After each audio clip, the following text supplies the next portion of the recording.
बिस्मिल्लाहिर्रहमानिर्रहीम। मेरा ये पैगाम सियालकोट की अजीम बिजनेस कम्युनिटी और ताजर बरादरी के लिए है। सियालकोट चैम्बर ऑफ कॉमर्स और तमाम ट्रेड एसोसिएशंस के लिए है। एयर सियाल, ड्राई पोर्ट और एयरपोर्ट के मेरे तमाम काबिल एहतराम डायरेक्टर्स के लिए है। जैसा कि आप सब के इल्म में, आज मुझे और मेरे ख़ानदान को रियासती जबर का और जुल्म का सामना है। रियासती मशीनरी और ताकत के जोर पर हमारे कारोबारी अदारे को सियासी इंतकाम का निशाना बनाया जा रहा है। और मैं आपको बताना चाहता हूं, अदालती अहकामात के बावजूद मुख्तलिफ बेबुनियाद वजूहात बनाकर हमारे कारोबारी अदारे को बार बार बंद किया जा रहा है। सियालकोट में जालिम जुल्म और बर्बरियत की उस सतह तक गिर चुका है कि हमारे अदारे को लाहक खतरात और उससे मुंसलिक हजारों वर्कर्स और मुलाजमीन का रोजगार खतरे में पड़ चुका है। और आज मैं आपसे इसलिए मुहातब हूं कि आप गवाह हैं। मैंने हमेशा बरमला इस बात का इजहार हर कारोबारी फोरम पे किया कि उस्मान डार सियासी वर्कर बाद में है, पहले वो अपनी बिजनेस कम्युनिटी और चैम्बर ऑफ कॉमर्स का मेंबर है, उसका हिस्सा है। मेरे दोस्तों, मेरे बुजुर्गों, मेरे काबिल एहतराम बिजनेस कम्युनिटी और ताजर बरादरी के मेहनत कश, जिन्होंने सियालकोट के लिए बेशुमार काम किया है, मैं आप सबको इसलिए आज मुहातब कर रहा हूं कि यही वजह थी कि मैंने हमेशा खुद को सियालकोट की कारोबारी बरादरी का हिस्सा समझा। यही वजह थी कि जब कोरोना पेंडेमिक में सियालकोट की तमाम फैक्ट्रीज और ताजर बरादरी की दुकानों को जबरी बंदिश का सामना था, तो उस वक्त वाहिद आपका ये भाई, आपका ये बेटा उस्मान डार ही था जो उस वक्त के डीसी सियालकोट और कमिश्नर गुजरांवाला के सामने आप सबके साथ मिलकर खड़ा हो गया था। आवाज उठाई थी उस वक्त की नाइंसाफी के साथ, और उस वक्त के वजीर आजम पाकिस्तान को खत लिखा जिस जबरी बंदिश का सामना था हमारी इंडस्ट्री को। और आप सबको याद होगा, तमाम फैक्ट्रीज, चाहे वो दुकानें थीं, बिजनेसेस थे, बिला तफरीक इस बात को मद्देनजर नहीं रखा कि उस कारोबारी शख्स का किस सियासी जमात से ताल्लुक है।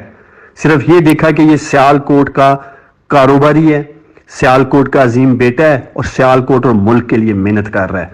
तो मेरे दोस्तों, मेरे बुजुर्गों, कोरोना वायरस की इन्फेक्शन के खतरे के बावजूद जो हर तरफ मंडला रहा था, आपका ये भाई अपनी चैम्बर की टीम के साथ, ट्रेड एसोसिएशंस के साथ, अंजमने ताजरा के साथ, सबके साथ गली गली, फैक्ट्री फैक्ट्री गया और आप लोगों के साथ खड़े होकर सियालकोट को एक मुआशी तबाही से बचाया। आप सबको याद होना चाहिए, अगर मैं उस वक्त अपनी ही हुकूमत के खिलाफ स्टैंड नहीं लेता तो सियालकोट में सैकड़ों कारोबार तबाह हो जाते, हजारों मजदूर बेरोजगार हो जाते। मेरा ये कोई एहसान नहीं था सियालकोट की इंडस्ट्री पे या ताजर बरादरी पे या सियालकोट के अजीम लोगों पे। हुकूमत में होते हुए बतौर बिजनेस कम्युनिटी मेंबर, बतौर चैम्बर ऑफ कॉमर्स मेंबर, ये मेरा फर्ज था कि मैं आप सबके साथ खड़ा होता। आप सबको याद होना चाहिए कि इसके अलावा जब भी चैम्बर ऑफ कॉमर्स के मसले के लिए, चाहे वो हमारी किसी ट्रेड एसोसिएशन का मसला हो, चाहे वो एयरपोर्ट की बंदिश का मसला हो, चाहे एयर सियाल का मसला हो, चाहे ड्राई पोर्ट का मसला हो, चाहे हमारी अंजमने ताजरा के मसले मसाइल हो, आपका ये भाई, आपका ये बेटा हर मसले के हल के लिए बिला तफरीक आप सबके साथ खड़ा था और इंशाअल्लाह ताला खड़ा रहेगा। लेकिन मुझे आज फिक्र है, मेरे दोस्तों, मेरे बुजुर्गों, मुझे फिक्र आज इस बात की है कि जिस तरह से आज गैर कानूनी तौर पर ताकत के जोर पर सियालकोट में हमारे कारोबारी अदारे को बंदिश का सामना है, नाइंसाफी का सामना है, अगर इस रवायत को कायम होने दिया गया सियालकोट में, तो मुस्तकबिल में यह जुल्म और रियासती जबर आपके अपने कारोबारी अदारों तक पहुंच सकता है। लिहाजा मैं उम्मीद करता हूं, और वक्त का भी यही तकाजा है, कि बिला तफरीक इत्तेहाद और यकजहती का भरपूर मुजाहरा करते हुए इस नाइंसाफी के खिलाफ अपनी आवाज बुलंद करें।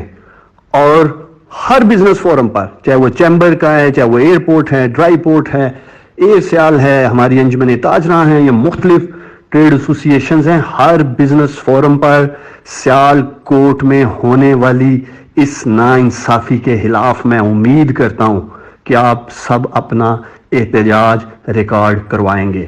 اور آخر میں یہ اپیل کرتا ہوں، جو بھی میرا دوست، بزرگ، نوجوان میرے اس پیغام کو سن رہا ہے، اس کو زیادہ سے زیادہ شیئر کریں، میرا یہ پیغام ہر کاروباری اور تاجر تک پہنچانے میں میری مدد کریں۔ پاکستان زندہ باد، سیال کوٹ پائندہ باد۔